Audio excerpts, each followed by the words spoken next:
kenapa sih kita nunduk-nunduk mulu sama bule? Kayak why are we any inferior than them gitu. Gue ngerti kita harus bisa bahasa Inggris karena kita harus berkompetisi atau kita harus survive di dunia yang sekarang sangat global. But the fact that we have to do it membuat gue ngerasa agak kesel gitu. Pas kerja di luar negeri, kayak gue bandingin diri gue sama orang lain. Actually, sometimes I'm smarter than these people gitu. Exactly. Orang tua itu adalah produk kolonial juga kan. Kita growing up with our parents, our grandparents who need to obey as a form of survival. Ya udah, kita dipaksa dibentuk dan dibentur sehingga menjadi manusia-manusia yang patuh, manusia-manusia yang takut mengatakan tidak terhadap sesuatu yang kita nggak mau. Kenapa sih menurut lo orang Indonesia doyan flexing? Karena kita itu secara inherent, secara batin dan secara fundamental nggak ngerasa kita enough. Jadi semuanya harus performatif. Semuanya harus ditontonin, dipertontonkan dan diperlihatkan. Jadi compare terus ke orang lain. Mentalitas orang Indonesia yang lo paling benci, Jo? Nggak enakan. Permisi, sorry, nggak enakan. Nunduk banget sehingga kayaknya nggak akan bisa bebas dari penjajahan sih. Kalau kita terus minta maaf. Ini harusnya ada nih license untuk jadi orang tua gitu. Sampai sekarang gue mikir sih, in the future I think kita harus bikin surat izin menjadi orang tua deh.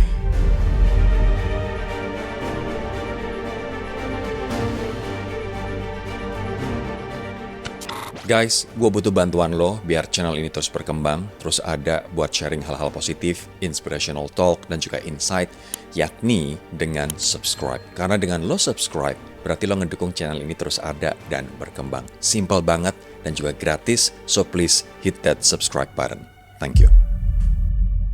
Guys, ini pertanyaan yang gue pikir cukup lama dan selalu mengganggu gue.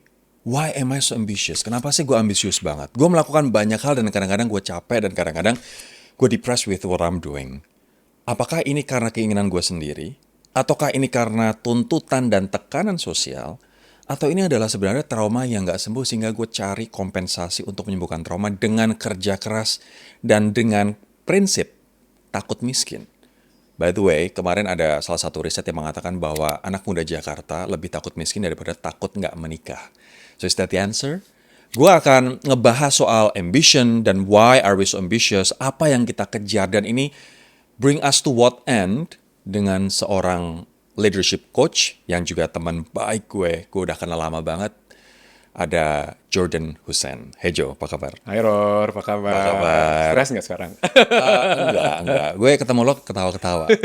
Cuman nggak tahu nanti sebelum tidur, biasanya stresnya datang sebelum tidur anyway. Cuman ini adalah pertanyaan yang banyak ditanyakan oleh orang. Why am I so ambitious? Yeah. Do I have to do this? Dan gue juga ngelihat lo juga ambi gila sih, Jo, ya kan?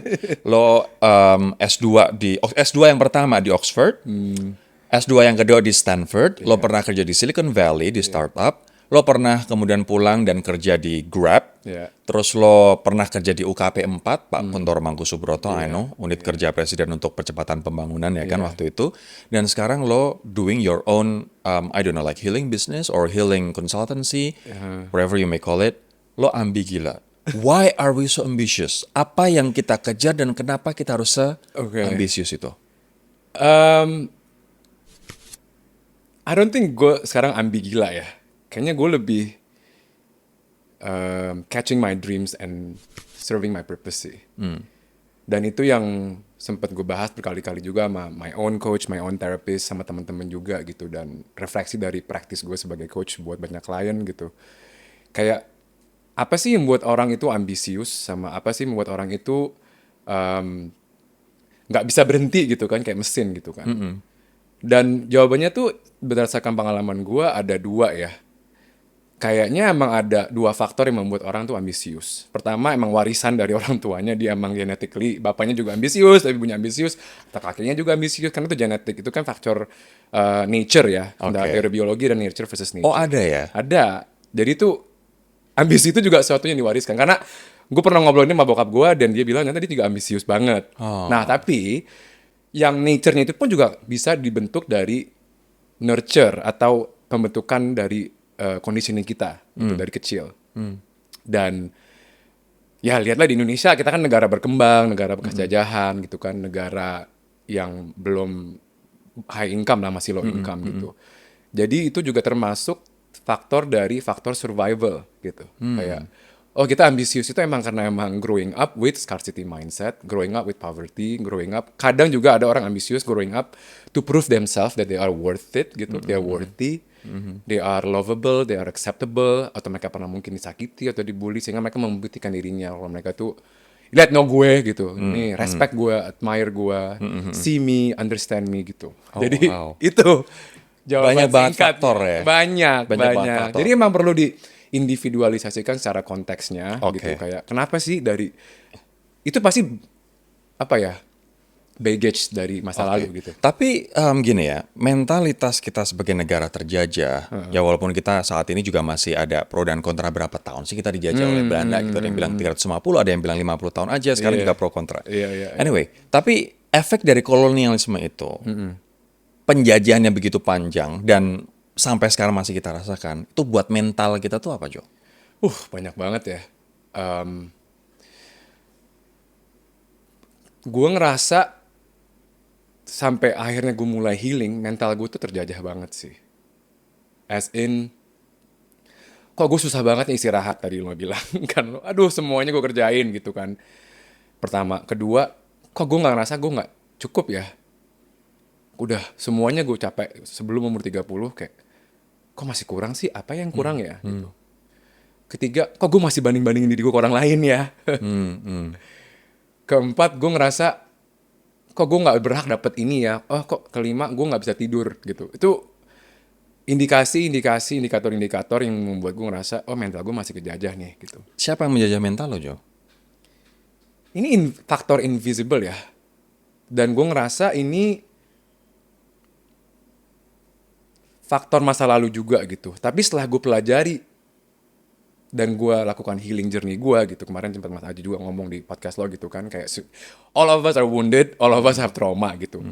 Terus gue penasaran kan, trauma gue apa sih? Apa gue doang? Apa temen-temen gue doang? Terus gue pas pelajarin ternyata, oh trauma gue lebih nggak sebandingkan dengan trauma leluhur-leluhur gue. Nggak terbandingkan dengan trauma bokap gue dan kakek-kakek gue gitu. Jadi ternyata, oh gue mewarisi trauma-trauma ini gitu. Terus gue pelajarin lagi, mereka tuh hidupnya kayak gimana sih? Oh mereka terjajah gitu kan.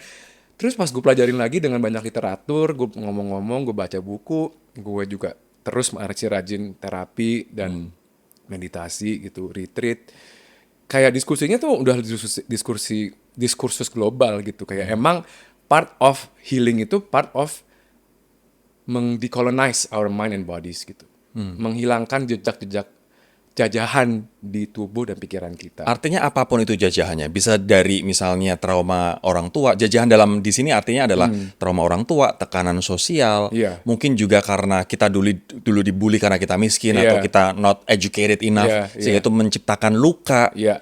Itu yang dimaksud dengan Benar. mind kita terjajah gitu Benar, ya. itu. Dan juga perlu kalau ditarik lebih besar, kenapa kita terluka? Kenapa kita dilukai? Kenapa kita miskin? Itu kan juga berhubungan dengan sejarah ya.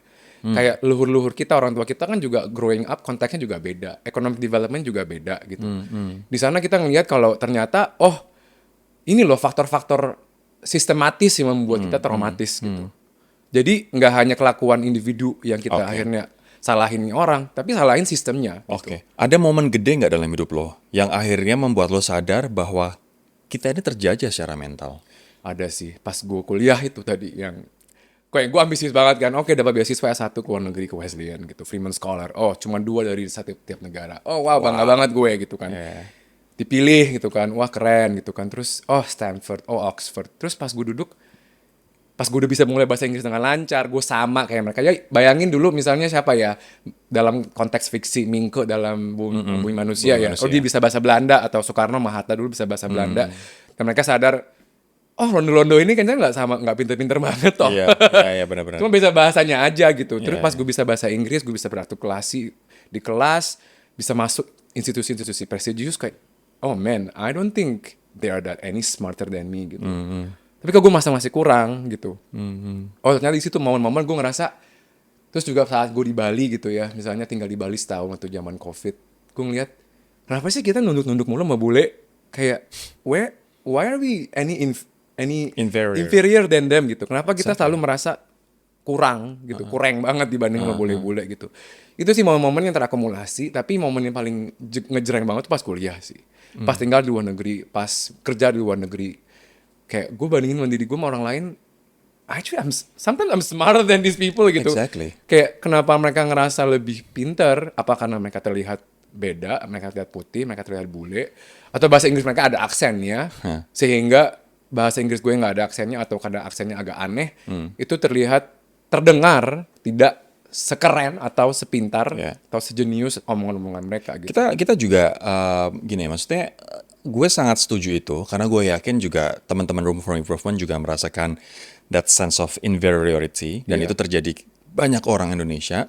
Dan tapi kita juga melihat bahwa bahasa Inggris yang merupakan jembatan kita untuk menggapai dunia itu juga tidak diajarkan dari awal gitu. Enggak. Karena nasionalisme sempit menurut gue. Bahwa oke, kita belajar bahasa Indonesia, we love Indonesia, tapi jangan lupa kita juga harus menguasai si jembatan menuju dunia ini gitu. Nah, nih gue pernah ada poin tentang bahasa Inggris ya. Kayak gue juga belajar bahasa Inggris dari umur 6 tahun itu karena nyokap gue maksa gitu kan. Dan I hated it. But now I'm grateful, but I'm also now resentful gitu. Resentful as in gue kesel kenapa sih gue harus bisa bahasa Inggris untuk bisa sukses di dunia ini. Kenapa gue harus membuktikan diri gue harus lancar banget bahasa Inggris sehingga gue bisa membuktikan kalau bule-bule ini atau orang-orang ya sekarang kalau kita lihat konteks secara global ya the colonial post colonial power adalah Anglo-Saxon gitu kan, Amerika, Inggris dan Eropa dan mereka semuanya berartikulasi dan berinteraksi dengan bahasa Inggris. Semua orang harus bisa bahasa Inggris. Jadi adalah kayak manfaatnya ada bahasa Inggris yang kita ada lingua franca gitu. Cuman gue sekarang dalam konteks gue healing segala macam kayak why do I have kadang pun gue nggak bisa mengartikulasikan perasaan gue dalam bahasa Indonesia gitu. Ya gue setuju kita harus bisa bahasa Inggris, itu cara kita untuk bisa survive, tapi why do we have to speak English to begin with? Sesuatu yang gue kayak ngerasa agak kesel gitu kayak why do we have to speak English so well gitu. Gue ngerti kita harus bisa bahasa Inggris karena kita harus berkompetisi atau kita harus survive di dunia yang sekarang sangat global, but the fact that we have to do it membuat gue ngerasa agak kesel gitu. Ya. Karena bahasa ibuku bukan bahasa Inggris gitu. Tapi kenapa gue harus bisa lancar banget? It got me to where I am today, but nggak harus dong semua orang harus kayak gitu. Itu sih membuat gue masih ngebakar purpose gue ini sekarang gue kayak. Tapi gue selalu melihat bahwa gini bro, kalau misalnya lo pengen jadi CEO yang sukses, ya lo harus belajar bisnis. Nah, ini sekarang yang harus kita teliti. Motivasi lo belajar karena lo merasa lo kurang atau karena lo tertantang dan lo pengen bisa menguasai dan lo merasa senang dengan proses itu. Atau lo nggak ada pilihan. Nah, itu juga. Atau lo nggak ada pilihan gitu kan. Itu kan tergantung mindset ya. Buat gua, mindset yang sehat adalah di mana mindset ini menjadi sesuatu yang menarik. Lo tertantang secara sehat dan lo senang lakuinnya. Gitu. By the way, apa sih arti decolonizing our mind? Ini topik yang menurut gue di Indonesia belum terlalu banyak dibahas. Belum. Tapi lo udah membahas topik ini Underdog Wisdom. Wise Underdogs. Wise Underdogs. That's your initiative. Kan? Apa sih decolonizing our mind itu? Jadi, gue mulai terinspirasi di colonialism ini sejak gerakan BSDM, Boycott, Sanction, Divestment Movement. Dari South Africa terus Palestine, kan itu udah lama sebenarnya terjadi BSDM ini, tapi mulai sekarang gara-gara Gaza kan. Dan gue sekarang mulai ngerasa kayak semakin gue healing, semakin gue mendengar suara badan gue, suara hati gue, suara pikiran gue semakin lemah. Dan pikiran gue ini yang sangat kenceng dan sangat kuat dan dia punya kebijaksanaan sendiri untuk survive. Dan survivalnya ini adalah berdasarkan konteks di mana gue adalah generasi turunan orang yang pernah terjajah, gitu kan. Dan ini semua dialami oleh orang negara-negara berkembang, warga-warga negara berkembang, warga negara Global South. Ada banyak teori-teorinya secara akademik, cuma gue nggak tahu ini berapa relevan di podcast ini. Cuman inti dan esensi dari decolonizing atau dekolonialisme adalah menyembuhkan luka-luka batin dari penjajahan kolonialisme. Ada gerakan yang lebih positif namanya indigenization, membuat semua menjadi lebih indigenous. Karena kan kolonialisme itu baru bergerak tahun 1500-an, 600-an ya. Tergantung bagaimana kamu mendeskripsikannya, VOC datang ke part of atau Indonesia belum dianggap penjajahan. Ada yang menganggap itu sudah penjajahan ekonomi dan sebagainya. Bagi gua definisi penjajahan adalah saat ada ketidakseimbangan antara alam dan manusia. ada overvaluing terhadap nilai produktivitas, nilai kegunaan, gerakan atau tindakan eksploitasi dan ekstraksi. Di mana manusia hanya diukur kapasitasnya terhadap dia hanya doing, nggak ada being-nya. Oke. Sedangkan dalam bahasa Inggris aja itu manusia lah human being. Ketika lo tadi udah ngejelasin arti dari decolonizing our mind, dan outputnya kayak gimana kalau misalnya kita lakukan dalam kehidupan sehari-hari, Jo? Buat gua adalah gua rest tanpa minta maaf. Lo rest tanpa minta maaf, oke. That's one thing. Kedua, gue set boundaries. Gue ketiga, gue nggak enakan orangnya. Keempat, gue nggak mengukur nilai diri gue terhadap output gue hari ini apa. Wow. Yuk kita bahas satu-satu ya. Yang pertama, it's okay to rest. Ya. Oke untuk istirahat. It's okay untuk nggak produktif dalam jangka waktu tertentu. Ya kan? Kecuali kalau misalnya rebahan, kan Indonesia juga voted. Ada kemarin satu, Indonesia is the laziest country. Itu gue marah banget sih. Itu white colonial narrative. Exactly, gue marah banget. Orang Malaysia malas. Itu gue Melayu marah malas. banget. Gue kayak Mereka nggak pernah ngeliat di Jogja, pernah lihat di Bantul gimana orang-orang tua bekerja banting tulang untuk memenuhi kehidupan. Nggak pernah ngelihat bagaimana orang tua kita kayak gimana. That's menurut gue white colonial colonialism. narrative ya. Exactly. It's okay to rest. Iya. Maksudnya gimana? Dulu, sekarang ini jadi marak banget di sosial media, rest is a resistant. Right? Rest is productive. Tapi cara meng-framing rest is a productive aja itu masih menggunakan lensa kolonialisme, lensa kapitalisme. Jadi dibuat sehingga, gue akan jadi produktif lagi karena gue rest. Sebenarnya kalau emang lo worthy, lo enough sebagai manusia, lo rest aja. Emang it's part of being a human. Like you cannot always produce. We're not a machine. We're not a machine production unit gitu.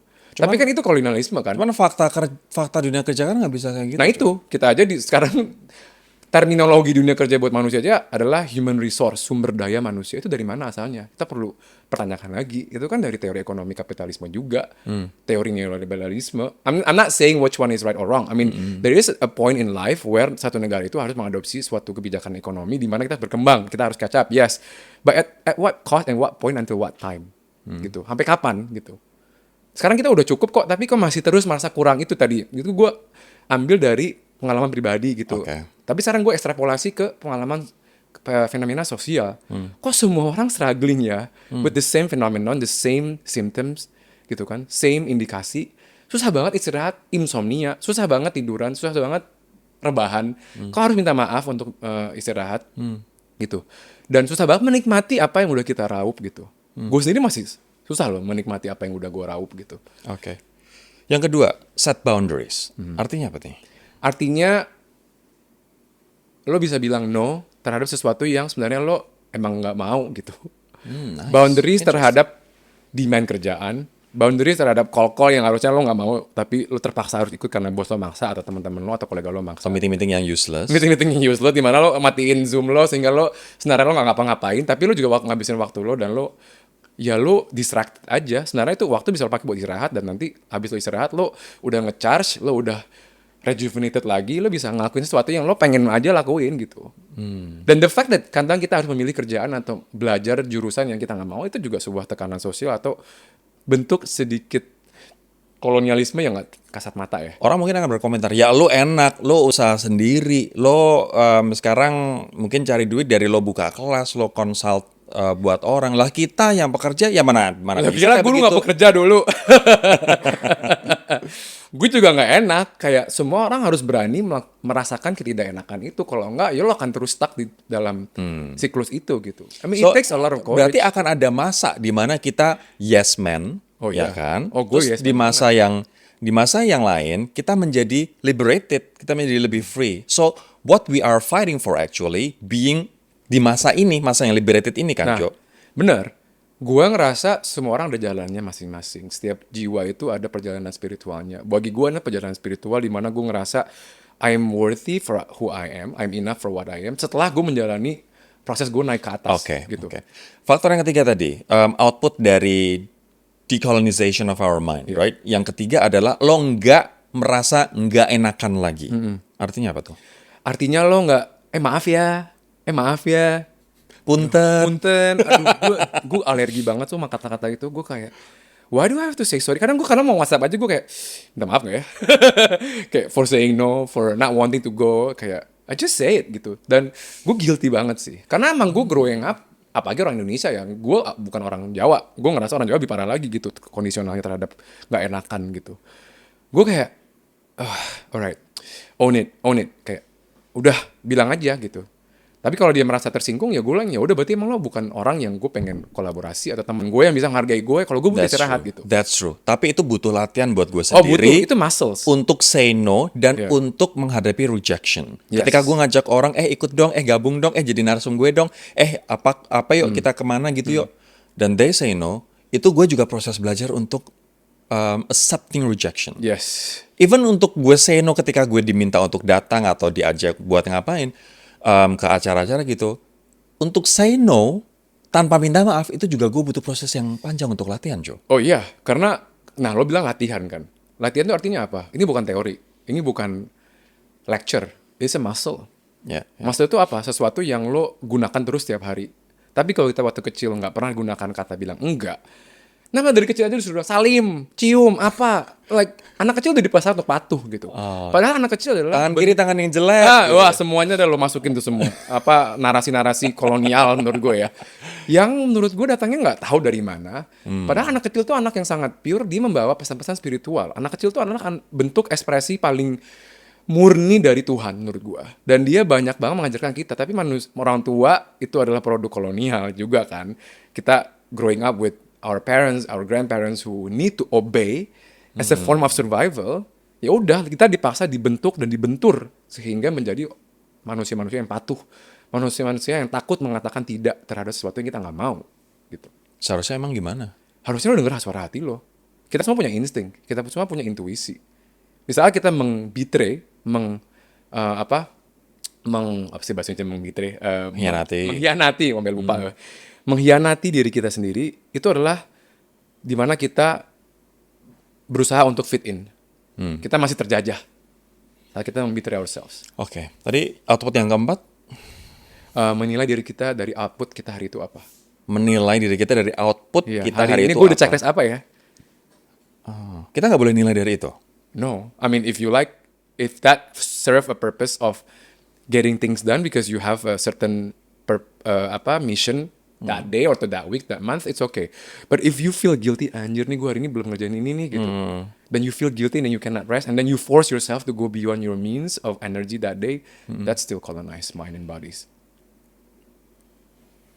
Gue percaya banyak orang, bahkan gue, yang who I am is defined by who I was. Gue dulu hidup susah. Gue dulu harus membuktikan diri, dan gue kayaknya dulu dibully itu jadi makanan sehari-hari. Dan I believe a lot of our viewers experience the same thing. Dan akhirnya ini menjadi kayak fuel kita untuk being so ambitious, being so achieving, gitu. Dan kita nggak mau dianggap inferior karena kita nggak mau kembali ke masa lalu itu, gitu. That's something normal to do, right? It is normal. It's a form of survival, Ror. As in, lo sampai kapan mau semarah itu gitu. Itu kan feel-nya marah kan. Feel-nya adalah pengen membuktikan diri. Anjir nih gue diginiin. That's healthy actually. Lo harus kayak gitu. Lo harus membuktikan diri lo kalau lo worthy. Kalau lo nggak fight berarti lo ada cara lain. Misalnya lo depresi. Iya. Actually it's good that you have this fighting. Ada dua. Lo depresi atau lo ini jadikan fuel untuk lo fight. Gitu. Nah sekarang yang perlu dikalibrasi ability lo bisa nggak harus gitu tiap hari atau nggak harus gitu terus-terusan. Itu harus yang dipikirin dan diinternalisasi gitu. Buat gue itu juga sesuatu yang gue masih sekarang, I mean I'm way better than I used to be. Yang gue dulu overly produktif sampai burnout segala macam. Sekarang gue bener-bener kayak ngikutin ritme badan, ritme alam gitu, sama ritme energi gue gitu. Cara paling masuk akal buat ngebongkar this kind of inferiority, this kind of anger, terus trauma yang bisa dilakukan saat ini apa? Yang paling gampang dan paling simple tuh journaling sih. Oh wow. Karena journaling itu simply nulis apa dulu, yang kita rasakan, dan apa yang kita experience. Dan tanpa lo mikir. Tulis aja. Namanya stream of consciousness. As in, itu dia punya data-data dari badan, sehingga kita bisa nulis terus, ternyata jawabannya ini gitu. ternyata ini gue kayak gini karena ini. Jadi lu baca tuh, setelah lo melakukan stream of consciousness 15 menit gitu ya, tulis aja, pakai tangan dan pakai pulpen. Kalau bisa ya, kalau nggak mau pakai digital, stylus lah. Don't type, Don't type. don't type, karena beda. Feelingnya. Feelingnya adalah teorinya dan risetnya mengenai ini. Pokoknya harus menggunakan gerakan motorik dan somatik terhadap badan dan pulpen itu. Lo tulis, lo channeling itu semua stream of consciousness. Di sana lo bisa lihat, ini motivasi gue apa sih? Kenapa gue marah banget? Gitu. Di sana kalau ada resource lebih, bisa cari terapis, cari psikolog, gitu. Bisa melakukan yoga dan meditasi dan breathwork or somatic exercise. Ya, ya. Ini Ada tahapan-tahapannya. Cuma yang paling gampang dan paling Journaling. affordable journaling dulu deh.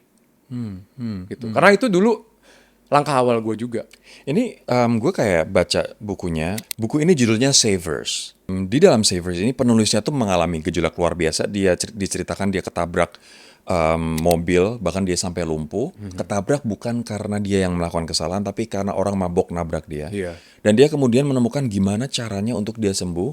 Dengan rumus, akhirnya dia menemukan rumus Savers ini. Savers ini adalah abbreviation, singkatan. Iya. S-nya silence, meditasi, Iya. mungkin sholat kalau Iya. kita Muslim. A-nya adalah affirmation. Dan ini, Savers ini dilakukan 1 jam setelah lo bangun tidur. Lo bangun tidur misalnya jam 6, lo melakukan ini sampai jam 7. Silence, affirmation. V-nya visualization. Lo memvisualkan. Lo pengen apa, apa yang lo butuhkan. E-nya exercise. R-nya reading. Lo membaca. S-nya belakang scribing or journaling. So sebenarnya 6 hal ini kalau tadi lo bilang journaling, it's part of morning therapy sebenarnya untuk kita sembuh ya kan. Morning ritual termasuk decolonializing our mind and bodies juga gitu. To be honest, I've been doing that since 2019 ya, mulai gue healing gitu. Pagi nulis, pagi meditasi.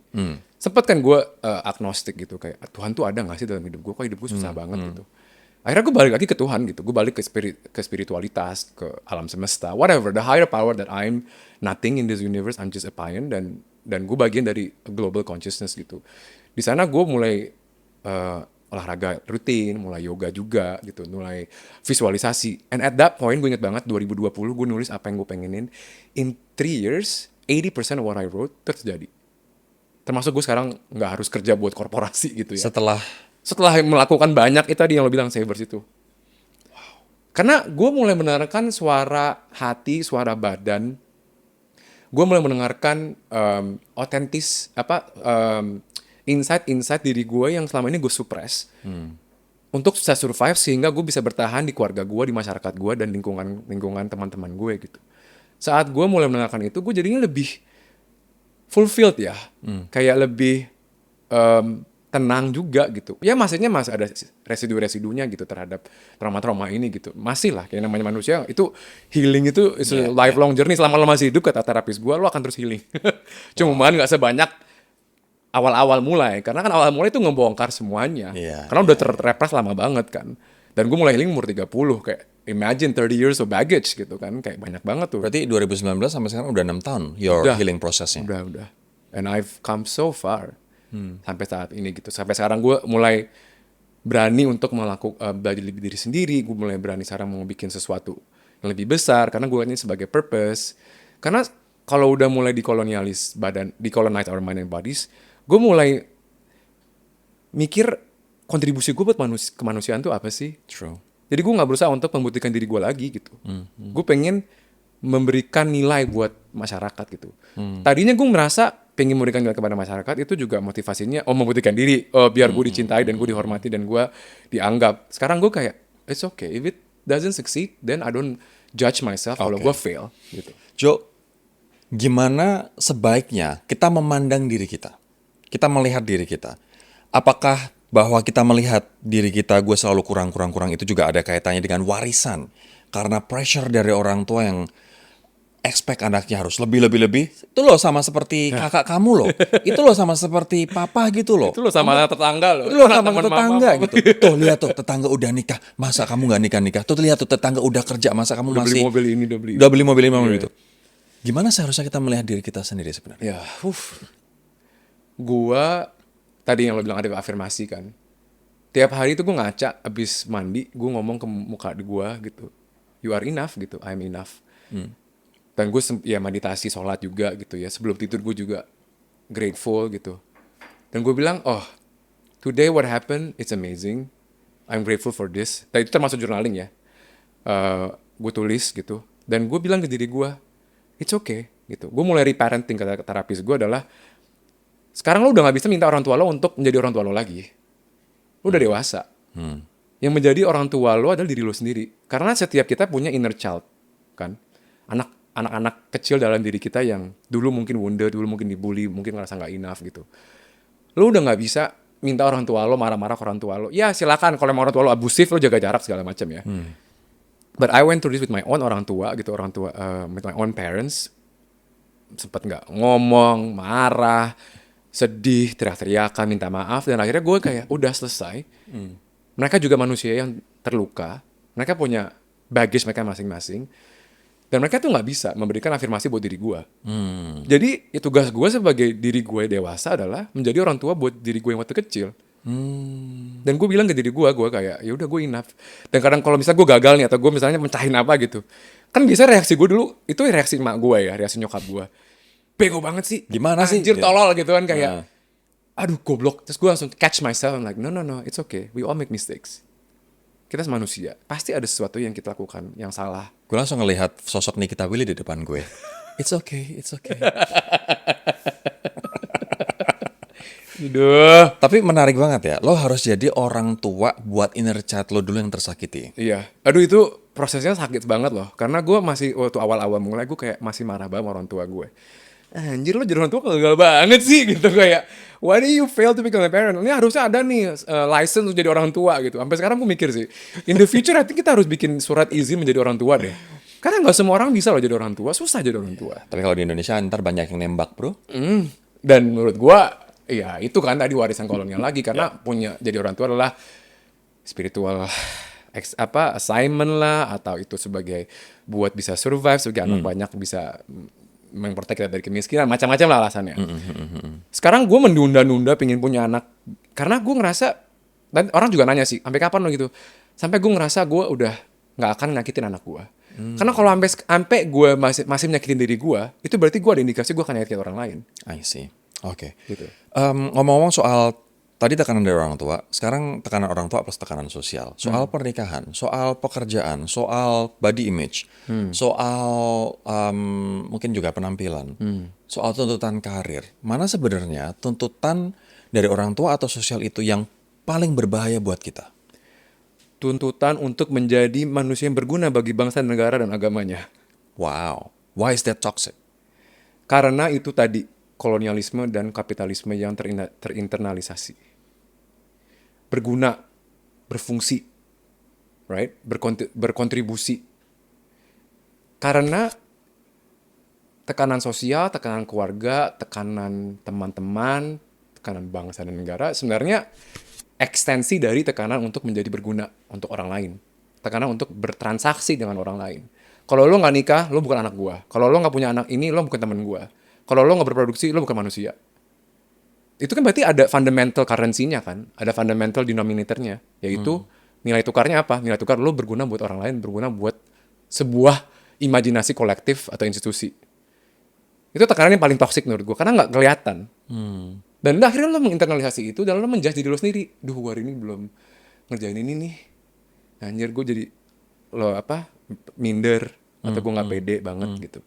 That's the most toxic thing. Dan itu akhirnya terakumulasi dan terkonsolidasi sehingga menjadi momok yang menghantui. Tapi terus harusnya gimana dong? Apakah ya, I don't know. Ini mungkin bukan dikotomi salah atau nggak salah ya, salah atau benar. Tapi harusnya gimana, Jong, lo melihat? Harusnya bukan salah atau benar. Harusnya berfungsi atau tidak. Ini terapis gue juga bilang gitu. Kayak, ada nggak sih sesuatu behavior yang healthy atau unhealthy gitu kan. Karena kan ada psikolog-psikolog yang bilang, ada psikolog Gabor Mate. Gue suka banget ngomong. Ya, Gabor Mate. Karena dia spesialis terhadap adiksi gitu. Dan dia tuh nggak pernah ngejudge orang yang adiktif tuh unhealthy. Karena di buku dia di terakhir The Myth of Normal, kita ini adalah makhluk-makhluk normal di sistem yang tidak normal.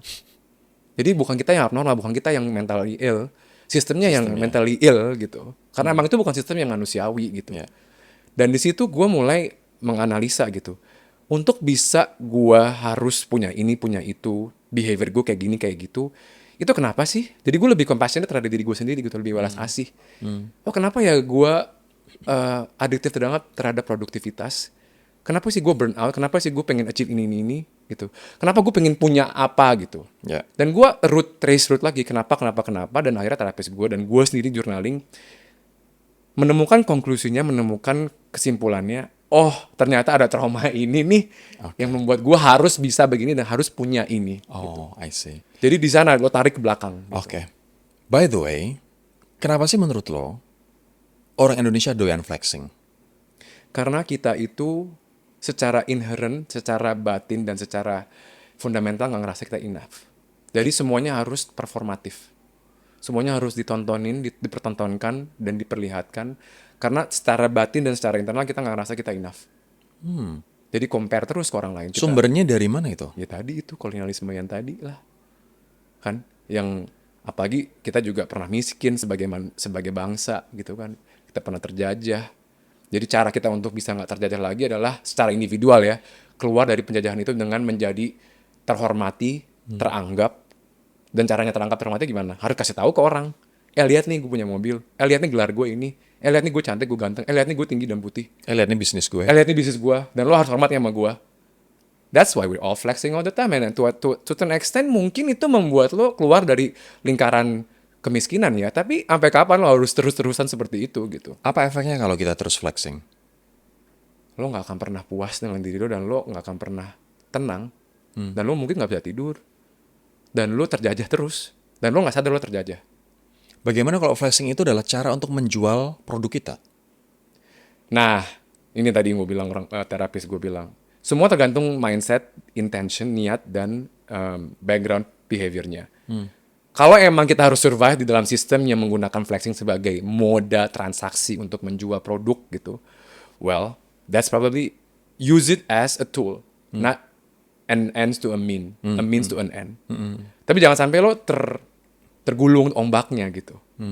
Kayak at some point ya si sistem realitas kita sekarang ya kayak gini, kapitalisme, late stage capitalism kan. Dan sekarang gerakan-gerakan banyak orang yang untuk meresistansi gerakan ideologi kapitalisme itu. Gitu. Pelan-pelan gitu. Ya mulai Zohran Mamdani. Zohran, sosial demokrat gitu. To be honest, gue dulu waktu kuliah belajarnya political science. I study kapitalisme, I study kolonialisme, I study komunisme, I study sosialisme gitu. Sempat gue dulu adalah closeted communism juga gitu. Cuman gue takut banget kan di Indonesia itu belum sesuatu yang lumrah. Tapi kalau orang baca si Karl Marx ini, si Friedrich Engels ini, dan to some extent mereka juga main kontroversial dan main patriarkis ya. Orang-orang ini tuh juga sebenarnya bilang lu nggak bisa arrive atau sampai di tahapan sosialisme kalau belum melewati kapitalisme. Hampir mirip-mirip 11-12 paralel konsep Buddha itu kan dia prince ya, pangeran. Betul. Lu nggak bisa spiritual kalau kebutuhan dasar lo belum terpenuhi. Sama lah kayak kita semua masyarakat Indonesia. Ya mungkin flexing ini pengen bisa dilihat. Part of capitalism part itu. Part of lu journey, lu merasa lo nanti udah cukup nih kok capek banget ya gue flexing mulu gitu. Gitu. Iya. Dan sebenarnya menurut gue gini ya, yang flexing kasihan juga karena dia pasti ada luka atau ada sesuatu yang I was flexing when I was dirinya. in my 20s. Exactly. Yeah. You were flexing and I was flexing too. Yeah. We all have that kind of term to flex. Yeah. Tapi yang juga nggak kalah kasihan adalah sebenarnya yang menerima materi itu atau flexingan itu. Dan dia merasa dia kurang, dia merasa dia terintimidasi, dia merasa kemudian bercermin, kok hidup gue jauh ya dari orang-orang ini ya. What's wrong with me gitu. Menurut lo, how do we face ketika ada orang flexing ke kita, how should we internalize it, how should we process it, sehingga biar kita nggak terintimidasi dan merasa kurang. Pertama lo filter konten lo apa sih? Algoritma lo apa? Lo filter juga orang-orang di sekitar lo apa? Karena itu juga langkah pertama untuk withdraw yourself from the source. Flexing tadi, gitu kan. Kedua, lo harus punya tameng. Lo harus punya boundaries yang sangat kuat di mana lo tahu lo tuh udah enough. Dan saat lo ke-trigger ada orang flexing dan lo ngerasa lo harus punya juga atau lo kok jadi sebel sama nih orang dan lo pengen juga atau lo termotivasi secara tidak conscious pengen sesuatu yang lo nggak pengen, Lo ngaca ke diri lagi, lo tanya ke diri lo gue kayak, do I want that? Actually I don't. I'm enough. Kita take control of our Ya, self-regulation. algorithm, our social media ya. Self-regulation. Lo regulasi diri lo lagi dan lo refleksi lagi ke diri, tanya lagi ke diri lo sendiri. Oke. Lo mau nggak sih? Lo mau nggak itu yang orang tadi flexing? Dan lo tanya orang itu dapat itu kayaknya nggak segampang itu deh. Prosesnya apa? Lo mau nggak ngulangi prosesnya? Ya, ya. Gitu. Itu kan tadi budaya instan kan. Interesting. Next, kenapa kita punya mentalitas berharap dibukakan jalan, diharap dibantu orang dalam, dan diharap, gue titip anak gue dong, gue titip saudara gue dong, di sini di situ gitu. Ini gue nggak tahu ya. Ini tuh budaya tadi yang kita terjajah, atau emang ini tabiat orang Indonesia aja yang nggak mau susah gitu. Tapi juga gue ngerasa kita udah lama susah, emang pengennya gampang gitu kan. So actually, gue nggak tahu itu budaya ordal, budaya titip anak itu dari mana asalnya. Gue adalah antropolog, pernah bilang menganalisa masyarakat Indonesia itu emang fundamentally nepotistik atau apa gue lupa adjektifnya gitu ya. Dan by design kita tuh belum siap untuk beradab baik dan berstruktur. Cuman gue ngerasa mungkin secara filosofis dan secara desain dan secara value kita itu nggak cocok untuk berinstitusi yang sangat hierarkis. Kita. Ya, as in ya emang nilai-nilai Egaliter. kekeluargaan itu tuh emang udah egaliter dan harusnya di-preserve di komunitas itu aja. Nggak bisa dibawa ke sistem birokrasi. Di saat kita dipaksa untuk berbirokrasi dan berinstitusionalisasi, break itu sistem. Gitu. Dan itu yang ada kontestasi di mana orang scholar-scholar dan orang-orang yang mengobserv Western and Eastern civilizations gitu kan. Nilai-nilai kekeluarganya ini kadang-kadang leaking terhadap Western bureaucratic mindset. Adalah sosiolog namanya Max Weber gitu kan. Ya, ya. Dan dia bilang, dan mereka selalu bilang gitu, orang-orang yang kita jajah ini nggak cocok nih untuk bisa berkapitalisme dan berindustrialisasi karena nilai-nilai budayanya sangat berkekeluargaan. Tapi dipaksa juga punya sistem yang kebarat-baratan sehingga nilai-nilai kekeluargaannya itu masuk dan dicap sebagai nepotisme gitu. Tapi kalau kita lihat dari sisi yang lebih alternatif gitu, gue ngelihat sampai itu buku, yang namanya Indonesia etc. Elizabeth Pisani, dia sebuah orang public health specialist dan antropolog juga, dia bilang korupsi dan nepotisme itu emang bagian dari masyarakat Indonesia gitu. Tapi gue suka mikir, gue marah sih, masa sih kita budaya fundamentally kita corrupt gitu. No, maybe mungkin karena sistemnya dipaksa untuk bisa bermasyarakat yang terlalu terinstitusionalisasi gitu. Karena terlalu kompleks, terlalu diverse gitu. Padahal nature dari manusia itu prakolonial adalah kita kan hunter-gatherer kan. Kita tuh komunitas sistemnya. Orangnya suka ngumpul, suka bersatu lewat dari keluarga gitu kan, unit dan gitu kan, dan dari etnik-etnik kita. Di saat kita harus berpaksa berbaur dan membuat institusi, itu tuh kayak masih melekat banget gitu. Jadi gue nggak ngeliat itu salah banget juga gitu. Itu karena adalah cara masyarakat kita survive di sistem yang sangat kompleks, di sistem urban dan sistem peradaban yang sangat kompleks dan dipaksakan oleh peradaban Barat terhadap peradaban Indonesia. Oke. Ya. Alright. Kita akan satu segmen dulu. Ini adalah segmen yang paling seru, rapid fire question. Oke. Biar lo juga bisa agak nafas lega. Ya. Kan? Terlalu banyak kemarahan terhadap kolonialisme tadi, lancar terus ngomongnya. Yowes. Gue pengen tanya cepat, lo jawab cepat. Ya. Apa yang lebih penting dari gelar, Jo? Hati dan kesadaran diri. Wisdom atau knowledge, kalau harus pilih satu, lo pilih yang mana? Wisdom versus knowledge. Wisdom. Kenapa? Knowledge inform, wisdom transforms. Wow.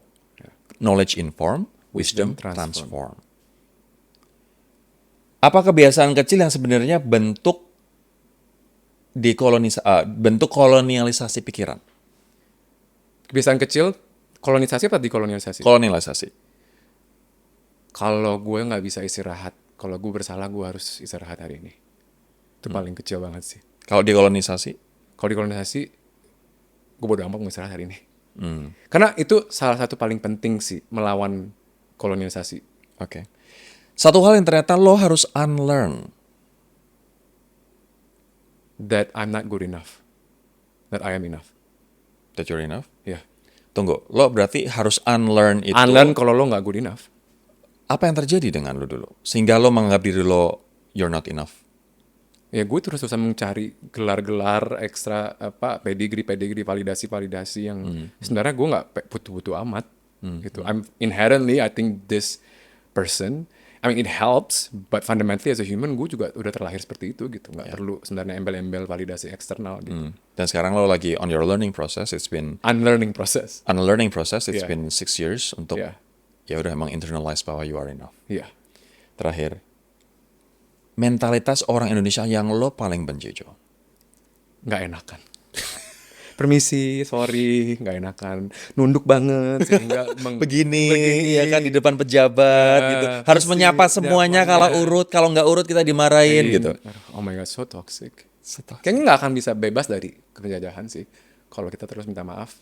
Karena itu bentuk paling halus penjajahan. Lo mengerdilkan diri sendiri. Gimana kita respect tanpa kita harus mengerdilkan diri sendiri? Merespek itu bisa memberikan kebaikan dan kesopanan dan kehormatan terhadap orang lain tanpa kita harus mengerdilkan diri sendiri. Dengan boundaries, dengan self-respect, dengan self-trust, dengan dignity kita. Oke. We're moving towards the end of our podcast. Banyak orang yang berpikir bahwa ini sekarang fokusnya adalah ke healing. Healing itu ya jalan-jalan, healing itu sabbatical, healing itu shopping, healing itu mungkin pacaran, ke Bali gitu kan, atau ke luar negeri. Healing yang benar tuh kayak gimana sih? Healing is returning to our bodies. What does it mean? Mendengarkan suara tubuh. Healing is returning to our own consciousness, returning to our own intuition. Healing is not an escape, lari keluar, lari ke dalam. Caranya?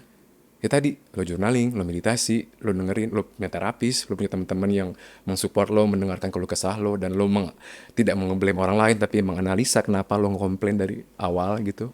Dan lo merasakan semua emosi lo keluarkan semua emosi itu. Dan lo maafkan sumber-sumber lo, kemarahan lo, kesedihan lo. Dan lo integrasikan semuanya menjadi diri lo sendiri. Karena all of us itu born as certain beings, and we forgot who we are. So part of healing also remembering who we were as we were born. Tapi kenapa healing begitu susah ketika sumber trauma itu adalah orang terdekat kita kayak orang tua gitu? Karena karena orang tua itu waktu kita kecil adalah sumber keselamatan dan safety kita, sumber survival kita. Saat kita dilukai oleh orang terdekat yang harusnya memberikan keselamatan buat kita jadinya merasa saat kita set boundaries atau healing dengan mereka, kita merasa kita mengkhianati mereka. Kita mengkhianati orang-orang yang memberikan makan kita atau harusnya memberikan keselamatan buat kita. Jadinya kita nervous sistem saraf kita tuh bingung. Nih gue healing buat diriku tapi kok gue juga menyakiti orang lain ya. Padahal tuh gak nyakitin, itu membebaskan diri dari sumber kesakitan. So, kalau misalnya ada teman-teman yang saat ini merasa traumatized dan ya dia udah konsul ke psikolog dan lain sebagainya, tapi dia pengen belajar lebih gitu, what should they do? Well, gue nggak percaya individual healing ya. Gue tuh percaya collective healing. Sebagai bangsa, sebagai masyarakat, kita harus healing sama-sama. Jadi visi gue dan rekomendasi gue ke setiap orang-orang yang lagi healing, cari teman-teman yang seperjalanan, share your healing journey with them, karena didengerin aja sama orang-orang yang melakukan hal yang sama itu sangat healing. Proses didengarkan dan meng-sharing aja tuh sangat healing. Itu yang akan mengdeepen prosesnya dan hasilnya. Karena jadinya lo merasa ternormalisasikan ya. Gue gak suka kata normal ini ya. Karena harus kita terotentisasikan. Dan itu membuat lo jadi lebih powerful. Dan lo gak dependent terus terhadap modalitas-modalitas di luar sana gitu. Of course, maintenance terhadap psikolog dan terapis itu penting. Ada alat-alat healing yang terus kita harus gunakan untuk bisa ya tadi meditasi segala macam. Tapi komunitas itu sangat penting. Jadi cari komunitas yang sefrekuensi. Ini kan lagi happening banget di social media. Frekuensinya nggak sama gitu kan. It's true. I mean we all have frequency. Karena frekuensi itu adalah currency atau nilai tukar dari emosi.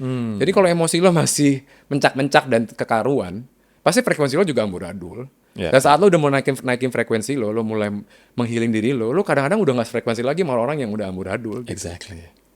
Makanya menurut gue nggak ada teman gaul, teman ngumpul yang selamanya, karena frekuensi udah Udah beda. Dan itu juga sesuatu yang nggak pernah dibahas di masyarakat, yang selalu dibahas di masyarakat, perpisahan atau putus dari pacar.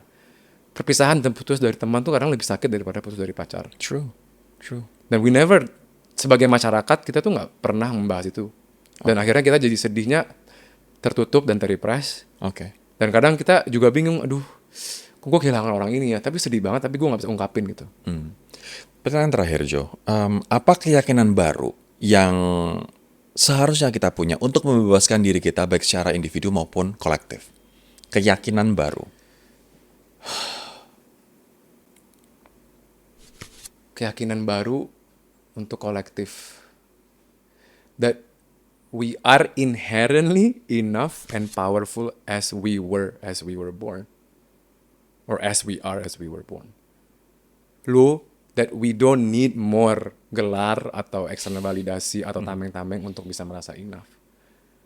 Karena di saat lo udah memutus rantai pikiran jajahan tadi, lo akan mulai terasa terbebaskan. Walaupun lo tetap harus survive di masyarakat dan terus mengimpose dengan standar-standar tadi ya. Dengan indikator-indikator tadi, lo bisa seenggaknya bisa mentameng diri lo dari itu semua. Dan lo lebih tenang gitu, menavigasi ini semua. Dan mungkin lo bisa merasa, kayaknya gue ada misi dalam kemanusiaan ini deh. Gue ada misi dalam dunia ini sekarang untuk membantu membebaskan semua manusia, keluarga gue, teman-teman gue, masyarakat gue untuk juga terbebaskan gitu. Oke. Karena buat gue individual liberation is nothing without collective liberation, and sebaliknya, collective liberation is nothing without individual liberation, atau is impossible without individual liberation. Jo, thank you so much ya. Sama-sama. Buat Thank you, Ror, for sharing inviting me. soal banyak hal, Sama-sama. decolonizing dan juga infuse the right mindset bahwa we are enough ke dalam diri kita. Thank you. Sukses terus. Thank you. Bye-bye. I'll see you in the next video. Bye-bye. Bye-bye.